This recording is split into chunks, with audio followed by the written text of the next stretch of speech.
A'udzu billahi minasy syaithanir rajim. Bismillahirrahmanirrahim. Ustaz, gimana kiatnya agar kita tidak berkeluh kesah? Sederhana, kiatnya jangan berkeluh kesah. Quran surah ke-2 Al-Baqarah ayat 157. Kita jawab pakai Quran. Quran surah kedua Al-Baqarah ayat 157. Sudah? Kemudian Quran surah ke-70 Al-Ma'arij ayat 19 sampai ayat 23. Itu solusinya.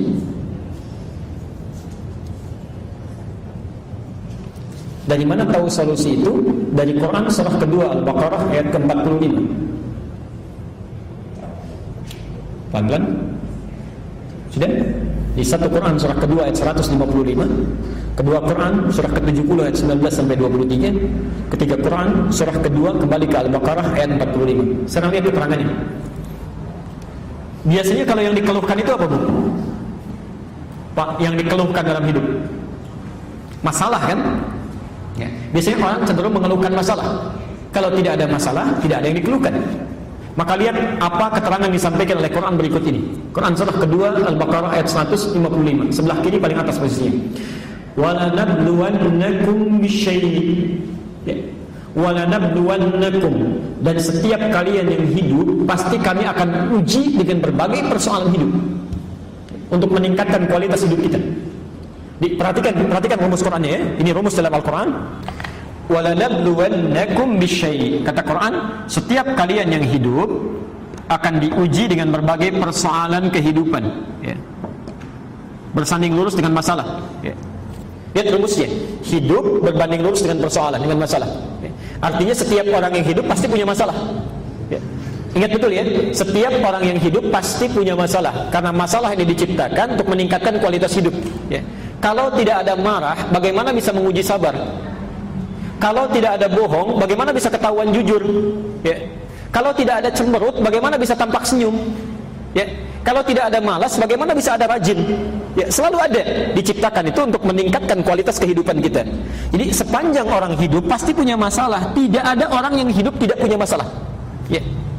Bapak, ibu sekarang kelihatan seperti tenang-tenang saja, padahal belum tentu itu saat datang nggak punya masalah. Ya mungkin di hatinya sedang ada gejolak, ada persoalan. Pasti setiap orang hidup punya masalah. Saat Anda mengatakan saya ingin tidak punya masalah, maka seketika sebetulnya sedang menciptakan masalah, ya. Seseorang berpikir tidak punya masalah, itu sedang mengundang masalah. Jelas sampai sini? Ya. Jadi kalau ada orang misalnya tidak ingin punya masalah, itu sama dengan dia tidak ingin hidup. Hidup berbanding lurus dengan masalah. Saat orang tidak ingin punya masalah, itu sama dengan tidak ingin hidup. Pertanyaan saya, Bapak Ibu ingin punya masalah atau tidak? Ya sudah. Kenapa mengeluh? Dijawab tidak, takut tidak hidup, ya. Dijawab ingin juga repot, ya. Sekarang lihat, ya. Nanti kita lihat bagaimana cara mengatasinya. Bisyai, bentuknya macam-macam, ya. Minal khauf, ada khawatir, ya. Dia sudah mendung, pikiran sudah fokusnya kemana-mana, gitu ya. Ada yang mikirkan jemuran, mikirkan banjir, mikirkan hujan, macam-macam bisa terjadi. Walju, lapar, ya. Barangkali yang berangkat belum makan dulu. Ustaz, kapan selesainya? Udah 2:30, belum beres 3 misalnya. Ya, ada macam-macam, ya. Wa naqsi minal amwal, kekurangan harta benda. Wal anfus, sakit sampai ada yang meninggal. Yang paling menarik, wat thamarat. Di situ diartikan apa? Buah-buahan. Padahal itu bahasa kiasan, ya. Ibu kalau nanam sesuatu, bapak nanam sesuatu, sudah tumbuh, yang mau dipetik apa ya? Buahnya. Itu bahasa kiasan. Di ada orang sudah menanam modal dengan tenaganya, dengan berbagai halnya, tiba-tiba setelah mendapatkan keuntungan, keuntungannya diambil direbut oleh orang lain. Ada yang begitu. Itu bahasa kiasan. Ya, itu indah sekali kiasannya, ungkapannya, ya. Nah, ini semua masalah dalam hidup yang niscaya kita hadapi. Kata Allah, cara menghadapinya jangan berkeluh kesah. Karena saat kita berkeluh kesah pun masalah tidak akan hilang, ya, tampak masalah juga. Kata Quran, wa basyiris sabirin, berikan kabar gembira pada orang-orang yang sabar. Ini kuncinya. Yang pertama, kawan-kawan, kalau Anda sedang mendapatkan ujian, kata Al-Quran, sabar, terima. Terima dulu saja. Terima dulu, ya. Ini jangan mengeluh, jangan mengeluh, ya. Bagaimana cara menerimanya? Al-Baqarah ayat 286. Pelan-pelan. La yukallifullahu nafsan illa, yakinkan pada diri kita bahwa masalah yang kita hadapi ini tidak mungkin kita lalui kecuali sanggup mengatasinya. Ya. Lihat rumusnya, Bu, ya, Pak. Kalau Anda dititipkan masalah sebesar apapun, itu artinya Allah percaya kepada kita. Karena persoalan itu hanya mampu kita tuntaskan, orang lain nggak sanggup. Ya. Ini seakan-akan kalau bahasa Qur'annya, hei, ini saya percayakan pada kamu karena kamu yang bisa, yang lain nggak bisa. Kamu jangan mengeluh, cuma kamu yang bisa. Ya. Masa Allah percaya, kita tidak percaya? Ya. Allah saja percaya dengan kita, masa kita tidak percaya? Itu aneh namanya. Ya. Kalau Allah tidak percaya, kita percaya, itu tidak wajar. Tapi kalau Allah percaya, kita yang nggak percaya atau ragu, itu ada persoalan dalam diri kita. Allah percaya memberikan kita masalah, maka terima itu dengan sabar. Terima. Ya. Ingat, mengeluh tidak menyelesaikan persoalan. Saya pernah berikan ilustrasi di sini tentang wajan dengan cacing itu. Pernah saya berikan? Masih ingat? Oke. Ini ada wajan. Baik. Ini saya panaskan di bawahnya dengan api. Di sini ada cacingnya misalnya. Ya. Maaf, cacing yang di sini masih hidup. Tiba-tiba saya panaskan di sini. Apa yang terjadi pada cacing? Dia bergerak, ya? Bergerak sini. Kenapa dia bergerak? Salah, bukan karena kepanasan. Karena cacing tidak bisa mengeluh. Makanya dia langsung bergerak. Dia tidak mengatakan, aduh panas, aduh sakit, aduh panas. Kalau semua banyak aduhnya, kapan mulai bergeraknya? Ya, kapan berpindahnya? Ini manusia juga begitu, kalau sedang diberikan masalah, terima saja dulu, mulai bergerak, cari solusi. Kalau serba aduh, kapan selesainya? Ya sudah, jangan banyak mengadu. Ya. Jadi kita mengeluhkan pun tidak akan menyelesaikan masalah. Terima dengan sabar, karena kita yang bisa menyelesaikannya dengan izin Allah Subhanahu wa ta'ala. Karena itu kita bertanya, bagaimana cara menyelesaikannya? Kata Quran, ada orang yang sudah diberikan solusinya seperti ini masih mengeluh juga, maka dipindah ke Quran surah 70 ayat ke 19 sampai 23. Innal insana khuliqa halu'a. Ya, sungguh manusia tercipta dengan perasaan seringkali berkeluh kesah. Jadi kalau ada yang manusia yang berkeluh kesah, itu bagian dari kehidupan, wajar saja.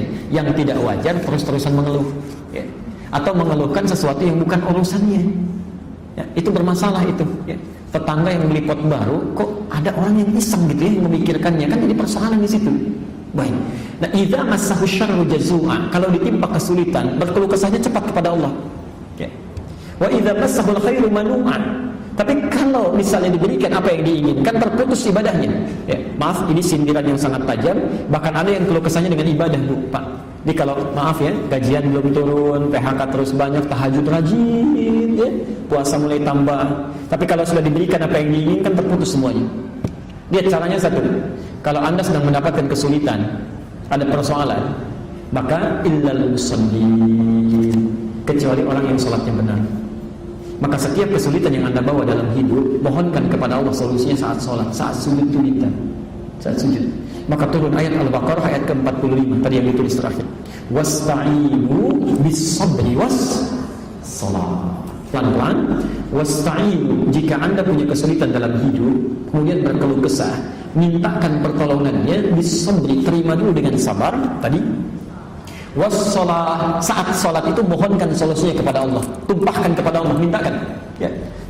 Bahkan nanti setelah kita bahas ayat yang kelima di hadis qudsi Abu Dawud nomor hadis 821, ternyata Masya Allah, Allah itu sedang menunggu kita dalam salat, Pak. Inilah rahasianya kenapa salat dalam sehari sampai 5 waktu. Ini rahasianya. Ternyata salah satunya supaya Allah memudahkan segala urusan kita. Ini kita ditunggu itu. Tidak mungkin ada orang dari duhur saja tadi sampai asar yang tidak punya kebutuhan, pasti punya itu. Jadi Allah tunggu.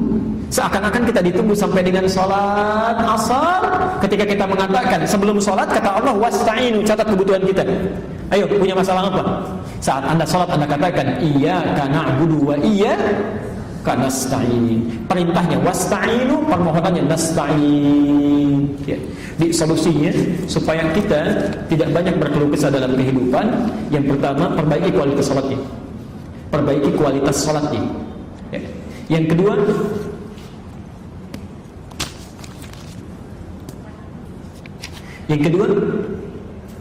perbanyak syukur atas setiap nikmat yang telah Allah berikan. Perbanyak syukur. Syukur itu akan menghentikan keluh kesah biasanya. Ya. Jadi kalau orang sudah banyak mensyukuri nikmat yang Allah berikan, maka keluh kesah akan berkurang. Ya, akan berkurang.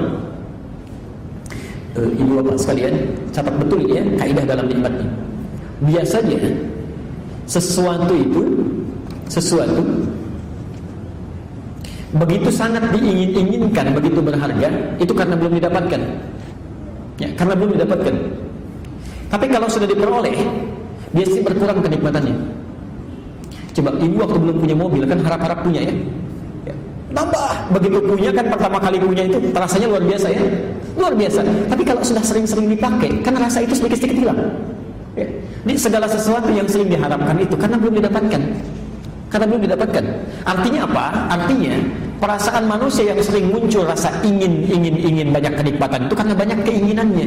Lupa bahwa Allah telah memberikan sesuatu yang tanpa dia inginkan pun Allah sudah berikan. Nah, kalau Anda sering melihat kepada kedalaman apa yang sudah Allah berikan, maka keinginan-keinginan itu akan mulai sedikit banyak ditekan. Ya. Ingin itu sumbernya dari mana?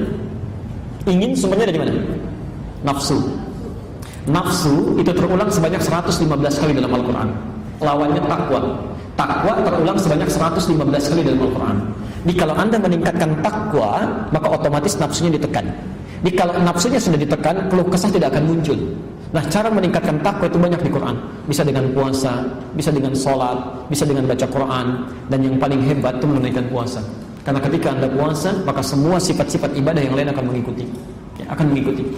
Coba lihat orang tidak puasa, jangankan sholat sunnah, sholat fardu pun bisa terlambat. Tapi orang puasa, jangankan sholat fardu, sholat sunnah tidak mau ketinggalan. Ya. Ibu saat puasa bisa nggak baca Quran, selalu ingin baca. Tapi saat tidak puasa belum tentu baca Quran.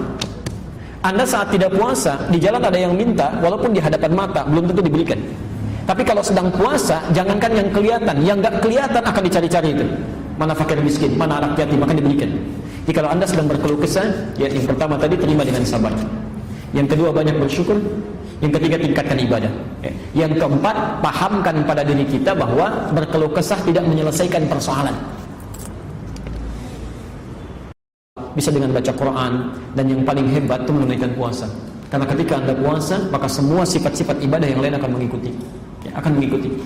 Coba lihat orang tidak puasa, jangankan sholat sunnah, sholat fardu pun bisa terlambat. Tapi orang puasa, jangankan sholat fardu, sholat sunnah tidak mau ketinggalan. Ya.